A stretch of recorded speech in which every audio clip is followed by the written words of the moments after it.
I always trust my gut. I went to college in a town with a big university where I attended a second school with about 5,000 students and a technical college. So there were a lot of young people around all the time. For context, I am a 5'11", slightly overweight female with broad shoulders, so people don't usually mess with me, but I do get the occasional creeper that says, "I'm a tall, cool glass of water," or "dim legs," slash other body parts. I lived a few blocks from campus, so it was not uncommon for me to walk to and from classes. However, one night I had met with a group for a class project after class, and we were later than I thought we would be, so I had to walk alone around 10 p.m. in the dark. I was fine on campus, and about a block after leaving campus, I got a gut feeling that something was wrong. I knew there was someone following me, and I know most of the town was shut down. It was a small Midwest place. Everything closes at 9 p.m. during the week. A pizza place was open, but I had just passed it. I looked ahead and there were two girls walking ahead of me with a pizza, carrying it back to their apartment or wherever. I decided better to embarrass myself than to be a victim. I yell, "Hey friends, wait up." These girls were total strangers, and they turned around expecting to find a friend, and instead what they saw was a strange girl flagging them down, and behind her a guy in a hoodie who stopped walking. They both got gut feelings that something wasn't right and decided to play along. "Hey girl, on our way to Brandon's party, you want to walk with us?" I caught up to them and pretended I needed to get something out of my bag, so we stepped to the side, and they were both giving me a freaked out look. At that moment, the hooded man passed us with this look of hatred. His eyes burned into mine and he continued walking. I ended up going to the party with my new friends. Later that night, we got a campus alert that a student had been attacked a few blocks off campus, and the description matched the guy that was following us. We contacted police and the guy was eventually caught. I still talk to those girls occasionally, though we live in different parts of the country now. But I am glad that I never met that man.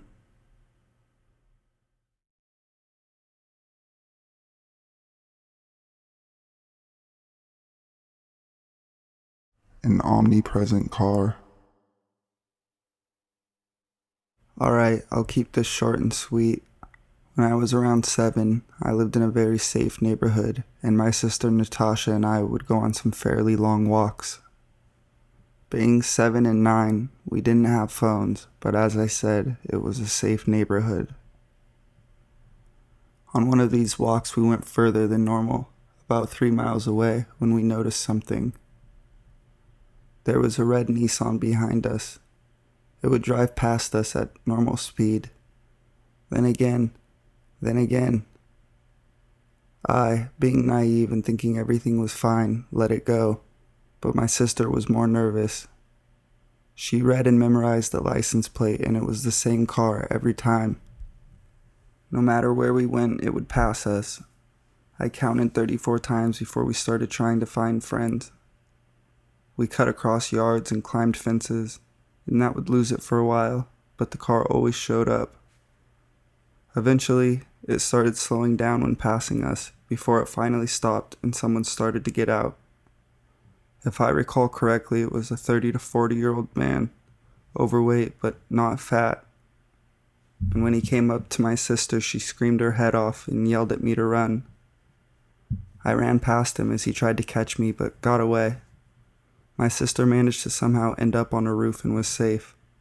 I have no idea who it was and what he wanted. The person who owned the house my sister climbed on top of.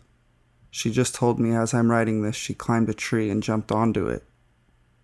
Called our parents and they picked us up. Looking back, it was the second scariest moment of my life, second only to falling off a cliff, which I didn't know had water under it. Two legs in the doorway. When I was 5 years old, my parents and I went on a vacation to Italy. I remember this pretty well, but I just asked my dad to retell it to me to make sure the details are correct. So here it is. We stayed in a few different hotels around Italy on our vacation, and at one point we were staying at a hotel that was made up of a bunch of different smaller buildings, not one central building. We were staying on the second floor, and our room had a big bedroom and bathroom, then a door to a sunroom, and then a balcony. My parents slept in the big bedroom while I slept in a little bed in the sunroom. My dad has insomnia for as long as I can remember, so he's often awake late into the night reading. He was doing just that on our second night at the hotel when he heard a sound come from the sunroom. Like the door to the balcony had come unlocked. He grabbed his flashlight that he was reading with and went to the sunroom. The doors connecting the sunroom to the balcony were Dutch doors, meaning that the door was divided into two parts, the upper and lower half, with a handle on each to open up the different parts. My dad shone the flashlight on the door, and the upper half was still closed, but the bottom part was open. All he could see was the closed upper half of the door, and then two legs.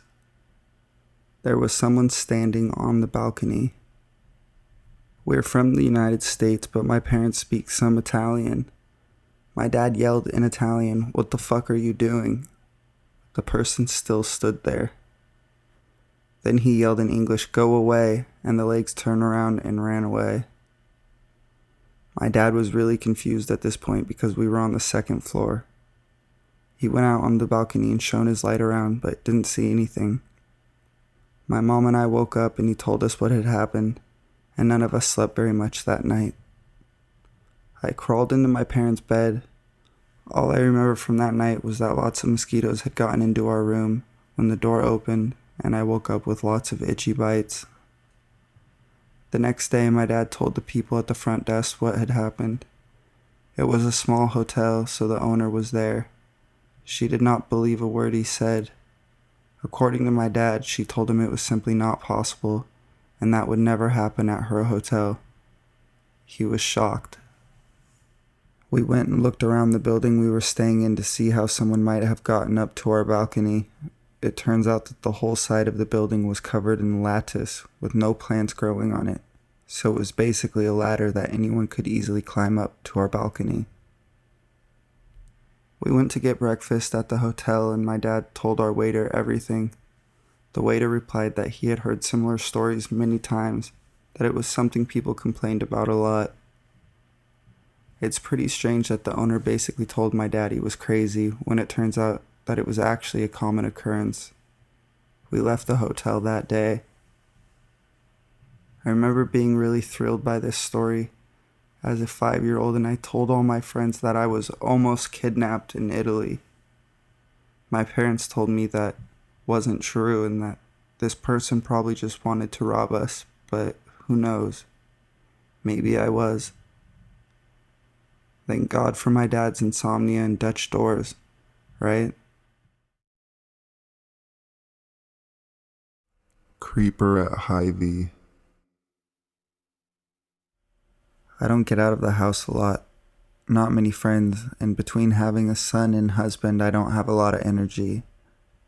So I always get super dressed up to go grocery shopping. It's my one big outing. Last summer I had on this super cute yellow dress with some Aldo high heels, and I was in the organic section when all of a sudden this old man comes over. I specifically try not to look at him because I hate making small talk or generally any social interactions at all.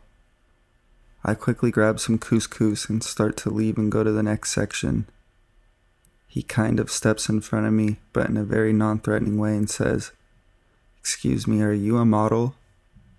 Okay, first of all, we live in fucking Iowa, in a super small town, so fuck you. We both know I'm not a fucking model. I smile politely and say no, trying to move around him. He again steps in front of me. I still don't feel threatened, but I'm extremely uncomfortable. However, I know my husband is in the deli section, and he's a very muscular Indian guy who doesn't tolerate shit from people. So I know if I make a big scene about this old man will end up beat. He smiles at me, slowly looking me up and down. Suddenly I feel naked and ashamed. I shouldn't have worn this dress. Then I get angry. I love this dress. Are you sure you're not a model? He says, still looking me up and down, his eyes lingering on my bare legs. I take a step back and use my arms to cover myself. Do you have a boyfriend? I uncomfortably laugh. Yes, actually, I'm married. Once more, I try to leave. Well, he's a really lucky guy. I wish I was married to someone like you. I'm in my early 20s, and he's like 50. Then suddenly, to my relief, a woman comes over to him. I can only assume she is his wife, except I notice she is deaf because she is frantically signing to him. He signs back and kind of dismisses her and continues talking to me. So, when did you meet your husband? His wife comes between us, signing again, and I take this as my chance to slip away. I run to the section where my husband is and wait until I see the guy leave the store before telling him what happened. Which was good because as soon as I told him, he started pacing around like a gorilla trying to find him. I have seen him a few times since then, except I have gained a shitload of weight and he hasn't taken any interest in me since. Fuck you.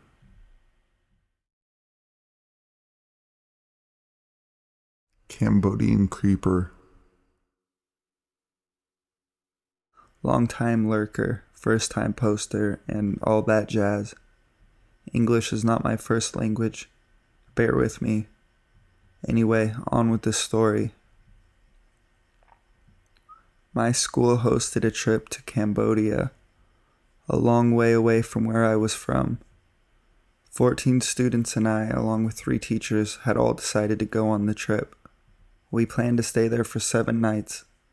We stayed in a hotel for the first 3 nights, and everything was fine, and no one really ever had to leave the hotel unless everyone on the trip went together to see the temples and whatnot. On the 4th day, we went deeper into Cambodia, and we were placed in a camp near very unfortunate and poor families, and our goal was to help them. I was put in a room with 4 other guys, Maddie, Marco, Maxie, and Sullivan. Nothing really happened on that 4th night, but the next morning we went to the nearby villages to help out the unfortunate families. That's where I met Han. He was a 20 to 30-year-old male whose English was better than the average resident. He was very nice and harmless, and he really got along with everyone on the trip. Eventually, me and my roommates all left to head back to the camp, but I had this very weird feeling that we were being followed. I look behind me, and to my surprise, Han is right behind us, just following us back to the camp. No one really says anything, and we eventually make it to the camp, and Han just keeps on walking, and we do not enter our cabin until he is completely out of sight. Let me explain how the cabin is laid out. It is basically a longhouse. There are no windows or doors, just gaps all the way around the cabin, and the only thing inside the cabin were mattresses. So nighttime comes along and everyone is fast asleep. Now I get frightened very easily, so I'm wide awake and scared shitless because I thought Han would come into our cabin.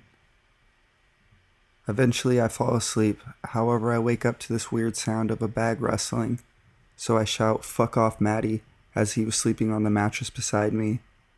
But I get no response. I look up and would you believe it? I see Han making his way through our luggage towards our mattresses. He sees me and signals for me to be quiet. I let out the loudest fucking scream, and all of the teachers and camp counselors run over to our cabin. Everyone is awake at this point, and I am struggling to talk, but I eventually get the words out of my mouth and explain what happened. We thought all Han tried to do was rob us, but the scariest part was that he left duct tape and rope on my suitcase. Thankfully, there was no knife, but I assume he was carrying that. Nothing else happened that night. We were leaving camp the next day anyway.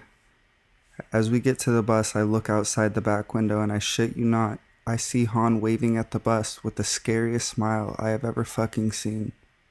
Just thinking about it sends shivers down my spine. I didn't say anything. I felt like it was too late. I should have told the counselors to at least contact the police in order to prevent anything from happening in the future, but I didn't.